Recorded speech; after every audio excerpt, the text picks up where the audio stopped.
mandibular tumors are routinely resected according to the clinical judgment and CT guide images. The cuts are taken on table and the tumor is resected. And according to the resection of the tumor, the fibula flap is harvested and fibula planning is done. But now, with 3D printing and customized plate, the reconstruction of mandible after tumor resection has become more precise and accurate.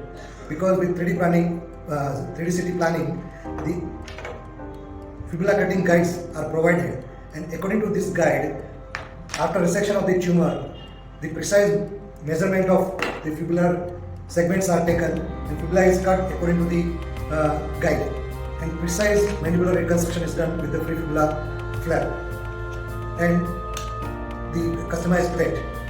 It will give a perfect occlusion and reconstruction, so there is no need of intermedullary fixes and IMF after surgery, and patient outcome, aesthetic as well as function is excellent. It is provided by Jajal Medical company. Mr. Ketan Bhai Jajal is so cooperative and his team is so enthusiastic about this surgery and its planning. They help us in pre-operative planning of this whole surgery, and it resulted in excellent outcome. Thank you.